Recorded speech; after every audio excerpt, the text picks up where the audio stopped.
Japan is known for its safety, its low crime rate, and its strong demand for English teachers. But in 2007, a seemingly ordinary meeting between a young teacher and a student turned into a nightmare.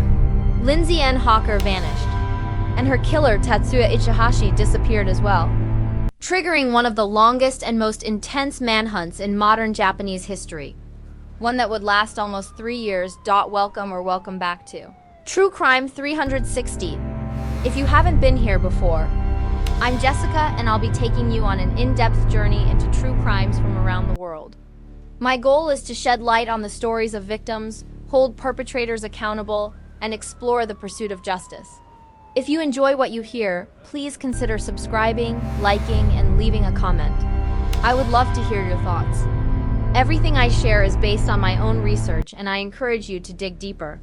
Do your own research and form your own opinion. Without further ado, let's dive into today's case.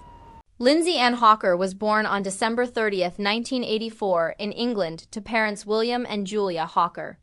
Lindsay grew up in a loving family and was known by friends and relatives as bright, ambitious, and kind-hearted. From an early age, Lindsay showed a deep passion for languages and learning, excelling in school and earning a reputation among friends and family as polite, thoughtful, and independent. After graduating from Leeds University in England with a first-class honors degree in biology in 2006, Lindsay dreamed of teaching abroad, a way to explore the world while sharing her love of learning with others. At just 22 years old, she took a bold step and moved to Japan, eager to embrace a new culture and the challenges of teaching English as a foreign language. In Japan, Lindsay quickly settled into her role as an English language instructor, teaching at private schools and offering private lessons. Lindsay was dedicated to her students and determined to build a promising career. Friends described her as friendly, responsible, and open-minded, admired for her professionalism and her genuine passion for teaching. Despite being far from home, Lindsay stayed closely connected to her family, and they believed Japan would be a place where she could grow both personally and professionally. Lindsay's dedication to teaching and willingness to meet students brought her into contact with Tatsuya Ichihashi. Tatsuya Ichihashi was born on January 5, 1979 in Gifu Prefecture, Japan, to a dentist mother and a medical doctor father. After graduating from the Department of Horticulture at Chiba University in 2005, Ichihashi made no effort to build a career. Instead, he continued living off a monthly allowance of about 100,000 yen, roughly $760 at the time, provided by his parents. Although Ichihashi had no formal criminal record, he had been involved in a troubling incident 6 years before Lindsay's death. Ichihashi was accused of theft and injury after allegedly assaulting a man during a street robbery, but the case was settled out of court and never advanced to prosecution. Police later described Ichihashi as a loner with a fixation on physical fitness, someone who spent hours at the gym and cycled nearly 25 kilometers a day. By the time of the murder, Ichihashi was 28 years old, living alone in the city of Ichikawa in Chiba. According to an email Lindsay sent to her boyfriend in England, she first met Ichihashi just 5 days before her death. Lindsay was on her way home from work when Ichihashi approached her on the train, insisting she was his English teacher.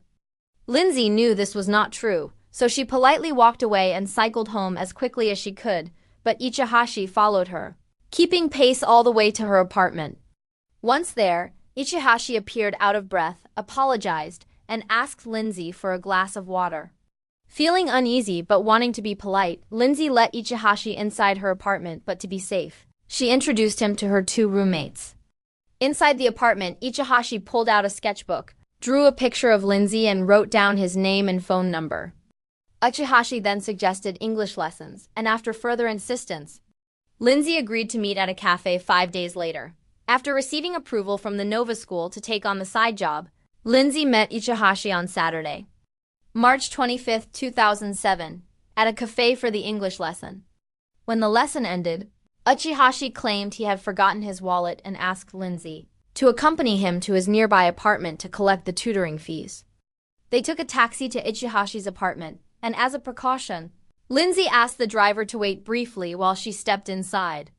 When Lindsay did not return after 7 minutes, the taxi driver drove away to continue his work for the day. When Lindsay failed to return home that night, Her roommates immediately became concerned.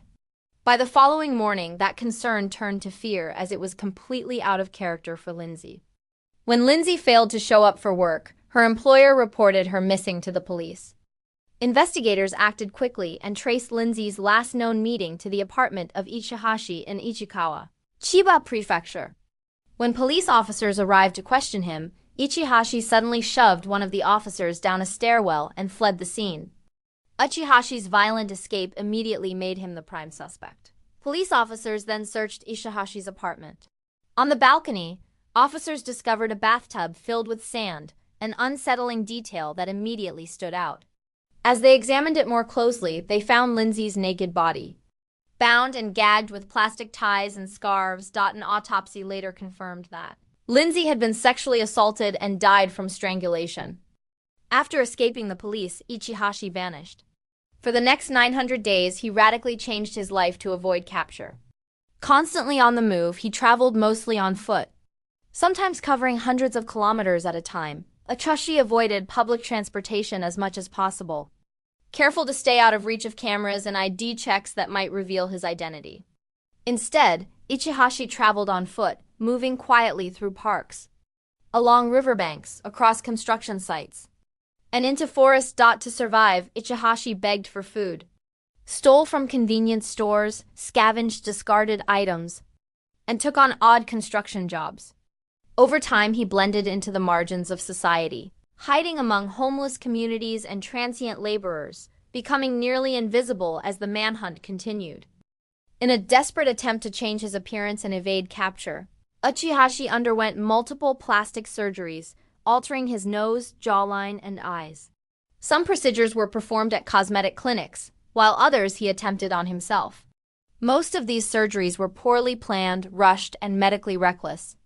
Often, Ichihashi was still healing while walking long distances, bleeding beneath bandages and battling infections. After nearly 3 years on the run, Ichihashi's long evasion finally came to an end in late 2009.